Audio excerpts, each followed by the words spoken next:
여러분 안녕하십니까? 거꾸로입니다. 우리는 소련 붕괴 이후 지난 30년간 전세계 최강의 힘을 가진 미국이 주도하는 이라크, 아프가니스탄, IS 소탕 등 소규모 국지전으로 일방적인 전쟁 모습만 보아왔습니다. 이 시기 대규모 방산회사들은 새로운 전쟁의 방식을 제시하는 고성능 무기들을 개발하며 강력한 군사지형을 만들어 왔습니다. 하지만 전쟁을 일으키는 세력이 국민의 희생을 감수하더라도 정치 종교적 입지를 세운다는 사람들에 의하여 희생의 개념 없이 동원할 수 있는 모든 수단을 동원하여 기상천외한 새로운 전쟁 방식으로 세계 평화를 위협하는 사람들이 늘고 있는데요. 전 세계는 지속적인 전쟁 공포가 생겨나고 있는 가운데 가장 위험한 한반도에 아직도 휴전 중인 대한민국에 살면서 항상 전쟁을 준비해야 하는 우리 입장에서 적성국 위협 전력에 대한 모든 대응 전력을 구비하는 데 한계가 있다는 생각입니다. 특히 핵전력에 대한 대응은 핵으로만 가능한 것인데 핵무기 보유에 제약이 많은 우리 입장에서 현재 관심을 가져야 할 것은 대규모 방산회사를 보유해야 한다는 생각입니다. 한 사람의 생에서 정말 만나고 싶지 않은 전쟁의 시기를 살아가고 있는 우크라이나와 이스라엘이 고통받는 모습과 러시아와 팔레스타인 국민들의 공포스러운 삶의 모습을 보면서 러시아 집권 세력과 하마스에 대하여 분노하게 됩니다. 하지만 우리나라 주변국인 러시아, 중국, 북한의 정치적인 스탠스가 침략을 저지르고 지원하는 나라들인데요. 그들의 중앙에 자리하고 있는 우리는 지정학의 위험을 항상 준비하며 살아가야 합니다.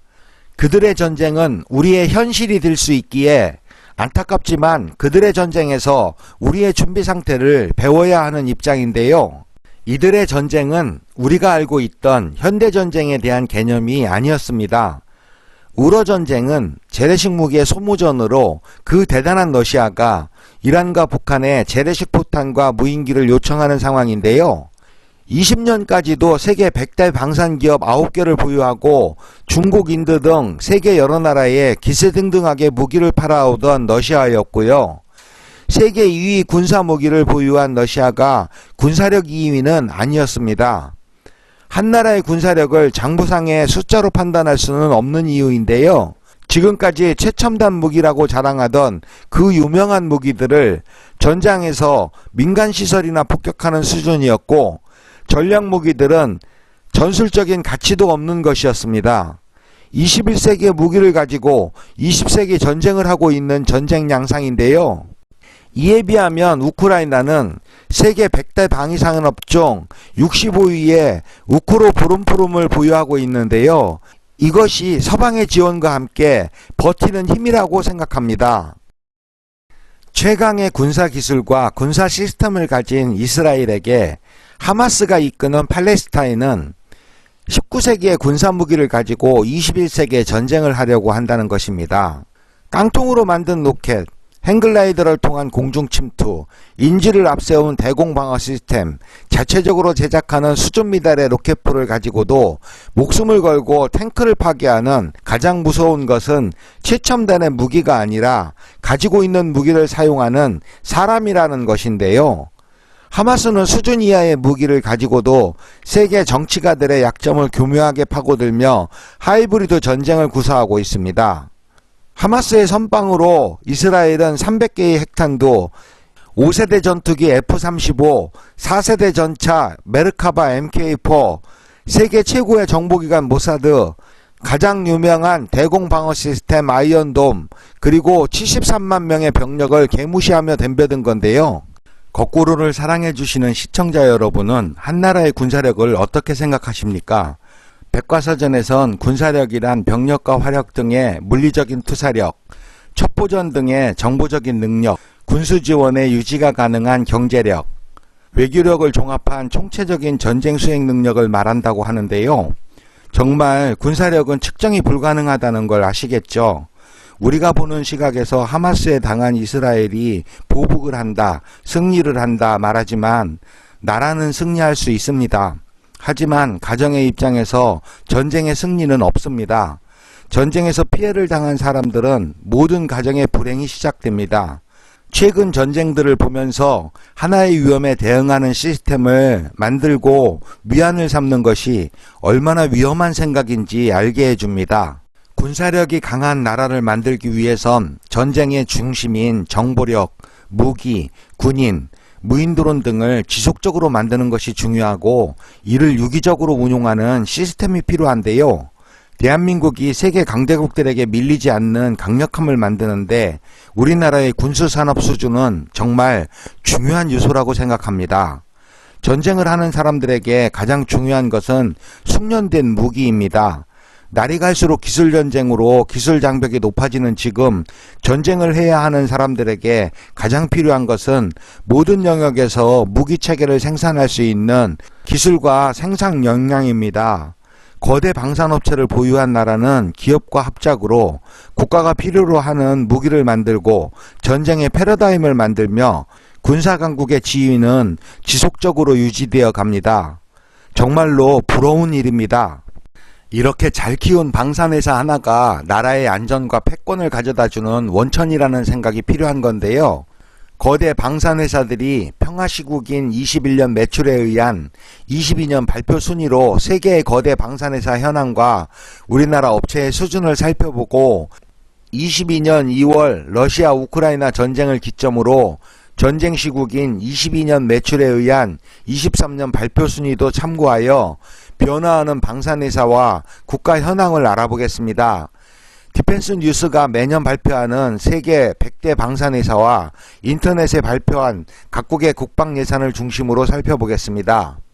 우선 국방예산은 매년 급격한 변화가 없기 때문에 상대적으로 관련 자료가 많은 21년 매출, 22년 발표 자료를 중심으로 생각해보고 22년 매출, 23년 발표 내용은 최근 국제적으로 일어나고 있는 분쟁이 세계 100대 방산회사와 군사 강대국들에게 어떤 영향을 주었는지 생각해 보겠습니다. 미국 국방 전문 매체인 디펜스 뉴스는 21년 실적으로 22년 선정한 세계 100대 방산업체 순위 발표에서 세계 1위 방산업체는 5세대 스텔스기인 F-35를 만들고 있는 미국의 럭히드 마틴이 매출 87조 원으로 선정되었는데요. 2위는 미국 레이시온 56조 원, 3위는 미국 보잉 47조 원, 4위는 미국 로스롭 그루만 42조 원, 5위는 미국 제너럴 다이나믹스 41조 원, 6위는 중국 항공공업집단공사 40조 원, 7위는 영국 베이 시스템즈 34조 원, 8위는 중국 국영조선회사 24조 원, 9위는 중국 북방공업그룹 23조 원, 10위는 미국 L3 해리스 테크놀로지스 20조 원 순으로 22년 세계 10대 방산업체로 선정했습니다. 우리 대한민국을 대표하는 회사들은 세계 30위 한화 매출액 6조 4천억 원, 59위의 한국항공우주산업 매출액 2조 4천억 원, 62위 LIG 넥스원 매출액 2조 1천억 원으로 순위가 랭크된 건데요. 우리 방산업체 상위 3사의 매출은 약 11조 원입니다. 대한민국의 대표 방산업체 3사를 합쳐도 세계 10위 L3 해리스 테크놀로지스의 절반 수준에 있습니다. 매출 규모 11조 원은 세계 17위권의 회사 수준입니다. 21년 대한민국은 무기를 구입하거나 개발하는 데 사용하는 방위력 개선비는 약 17조 원을 사용합니다. 이 예산 중 얼마가 3개사에 투자되었는지 자료는 없습니다. 아시는 분이 계시면 알려주세요. 정말 궁금하더군요. 하지만 미국은 방위력 개선비가 539조 원입니다. 우리나라의 30배가 넘는 금액이네요. 대단합니다. 미국은 자국 내 방산회사들에게 지급한 예산을 회사별로 발표했는데요. 상위 10개사의 회사에게 지급한 금액은 213조 원에 이릅니다. 우리나라 방위력 개선비의 13배를 상위 10개사에 지급했네요. 1위 록히드 마틴은 우리나라 1년 국방 예산 수준인 53조 원의 장비 대금을 지불했는데요. 6위인 화이자에 우리나라 방위력 개선비 수준인 18조 원을 지급했습니다. 의약품 제조업체인 화이자가 나오네요. 당황하지 마세요. 코로나 시국이라 잠시 방산회사가 되었습니다. 어느 업체든 시국에 따라 방산회사가 될 수 있습니다. 방위산업청은 전쟁시, 평화시, 전염병시 등 상황에 따라 방산물품에 맞는 공급망에 리스크가 없도록 생산 캐파를 주기별로 리스트업하고 필요 시기에 따른 신속한 공급체계가 되도록 MOU 수준이라도 관리하고 있겠지요. 나중에 이럴 줄 누가 알았나요? 점쟁이도 아니고 이런 말 하면 역적되시는 거죠. 요즘 느낌이 방위산업청이 전만 못한 것 같아요. 막 우리나라 방산업체에 가차없이 벌금 먹이고 인리에 질질 끌려다니고 전투기 숫자 줄이라고 하는데 제대로 된 대응도 못하는 것 같아요. 죄송한 말이지만 방위산업청이 스타가 되면 안 되는 거죠. 여러분은 욕을 먹는 자리이지 권력을 행사하면 국가의 안위를 흔들 수 있는 자리입니다. 권불 5년입니다. 퇴직 후 맘 편하고 자부심 가지고 사는 게 최고거든요. 우리나라에 10대 방산회사 2개를 만드는데 최선을 다하셔야 합니다. 세계 유일의 분단 국가가 언제 전쟁이 날지도 모르는데 우리는 방위력 개선비를 너무 적게 쓴다는 생각입니다. 최소한 일본만큼이라도 규모를 키워야 합니다. 21년 일본은 방위력 개선비로 29조 원을 사용했는데요. 휴전국가인 우리나라가 17조 원을 사용하는데 미 해군 7함대가 주둔 중인 일본이 우리보다 12조 원을 더 많이 사용하는 이유를 알고 계신 분 계신가요? 99식 탱크 가격이 비싸다는 얘기는 하지 마시고요. 우리 민족이 겁이 없는 민족인 건 맞는 것 같습니다. 방위력 개선비 보면요. 한 치 앞이 안 보이는 세상을 살고 있는 우리 아닌가요? 옛날에는 돈이 없고 기술도 없어 미국에게 의지하고 살았죠. 하지만 개인은 불행해져도 나라만 지켜달라는 의지 맞죠. 이제는 개인의 희생도 줄여야죠. 무인기가 전쟁하도록 해야죠. 방위력 개선비 일본만큼 올려서 국내 방산회사에 투자하여 무인기 전력 세계 최고로 만들어야죠. 우리도 세계 10대 방산회사에 2개 이상 진입시켜야 군사력 상강이 된다고 생각합니다. 22년 2월 세계 군사력 2위 러시아가 군사력 20위권인 우크라이나를 침공하였습니다. 러시아는 이란의 무인기와 북한의 포탄 그리고 자국 군수산업의 생산에 열을 올리고 있습니다. 반면 우크라이나는 나토 및 서방의 지원을 토대로 자국 방산기업에서 필요에 맞게 개조하여 사용하고 있습니다. 노후 전쟁은 규모가 큰 나라들의 전쟁입니다. 일정 수준의 군사력을 가진 국가 간의 전쟁은 하루아침에 끝나는 것이 아니란 것에 주목하게 됩니다. 우리의 적이 누가 되든지 대한민국은 핵무기를 보유하고 있는 적을 상대해야 합니다.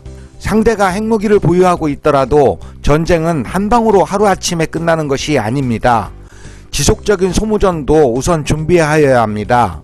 우리가 생각해 보아야 할 것은 한반도의 전쟁은 결국은 대한민국과 적국이 싸우는 것이지 적국과 우방국이 싸우는 것이 아니란 사실입니다. 우방국은 100% 우리가 아니기 때문입니다. 우크라이나 러시아 전쟁 이후 22년 실적에 의한 23년 평가로 나타나는 세계 방산업계 지형의 변화는 분량 조정으로 다음 편에 계속됩니다. 지금까지 시청해 주셔서 감사합니다.